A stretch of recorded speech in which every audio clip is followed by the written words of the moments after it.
السلام عليكم ورحمة الله وبركاته. معاكم محمود المصري. أنا دلوقتي جاي أتكلم زي ما قلت. دلوقتي لغاية دلوقتي منزل فيديوهين تتفرجوا عليهم. واحد اسمه محمود المصري والتاني اسمه محمود المصري يدافع عن الخليج كوميدي. وإن شاء الله التالت دوت هقول فيه عن المدرسين، يعني لأن في واحد طلب مني في التعليق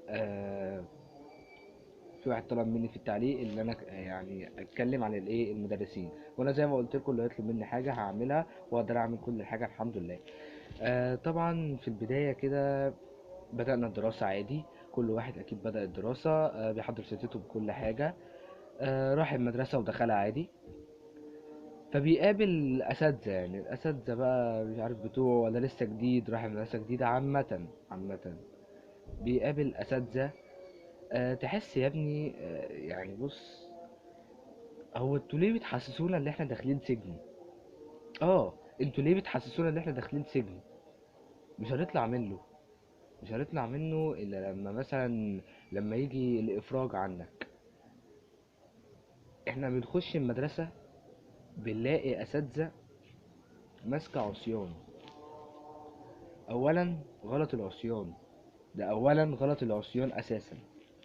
غلط ضرب التلميذ اللي ما يتعلمش يا عم تعلمه مرة واتنين وتلاتة واربعة وخمسة لحد ما لا نهاية. انت جاي ليه هنا؟ جاي المدرسة ليه هنا؟ مش عشان تعلم ولا عشان تضرب؟ ما احنا عاوزين نفهم.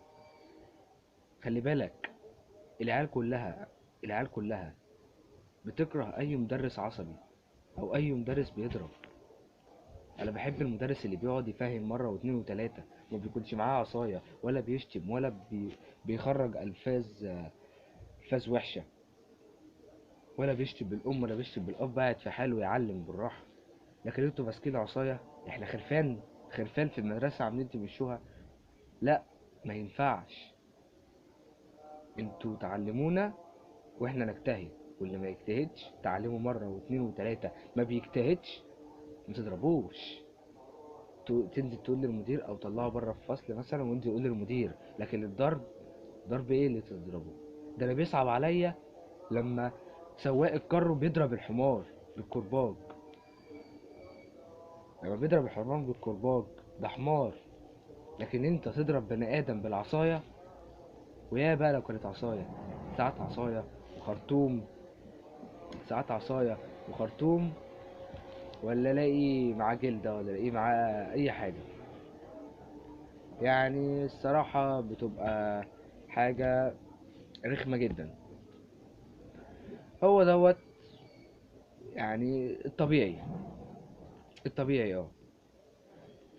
يعني انا الصراحه في اولى ابتدائي لغايه تالتة، لغاية أنا دلوقتي في أولى ثانوي. من أولى ابتدائي لغاية أولى ثانوي فكرة المدرسين ديت متغيرش في الضرب. والحاجة التانية انتوا عارفينها، النصب. النصب. بينصبوا. مش حكاية بينصبوا، هما في مدرسين وفي مدرسين لأ. يا اخوانا بالراحة كده. أنا مش ابن محمد رمضان الممثل ولا ابن حسام غالي اللاعب كورة. أنا واحد يعني عيلته متوسطة زي كل الناس، عيلتها متوسطة. احنا مش أغنياء أوي عشان تدوس علينا وتاخد مصاريف. احنا ابونا مش شغالين في حتة حلوة عشان تسأل كل واحد في اول يوم مدرسة انت ابوك شغال ايه. احنا مش معانا فلوس في جيبنا، ومش معانا مش معانا قصر عشان الحصة في الثانوي مش عارف ب35. ايه ايه ده نصب ده. ولو عايز تنجح يا ابني انجح بفلوس. لا، ما تعتمدش على كده. انت خليك انت طالب مجتهد، واي حد يحبطك مالكش دعوة بيه. الاجتهاد دوت خليه المثل الاول ليك. خليك طالب مجتهد. اولا الصلاة، ثانيا الاجتهاد. اولا الصلاة ثانيا الاجتهاد، هتلاقي نفسك في حياتك كلها تمام. وملكش دعوة بكلام الناس، ملكش دعوة بالاحباط. خليك اي حد لما يجي يحبطك ابعد عنه على طول. او لما يجي يحبطك، يعني يعني خلي الاحباط دوت تسمعه من هنا وترميه من الودن التانية. لكن انتوا الغلطانين، انتوا بتسمعوه من هنا ما تخرجوش من هنا، ده بيفضل ثابت في دماغكم. لازم تطلعوا الاحباط من دماغكم. يا اما كده مش هنعرف نعمل اي حاجة، يا اما كده مش هنطلع، يا اما كده مش هنوصل، يا اما كده هنفضل زي ما احنا مش فاهمين اي حاجة.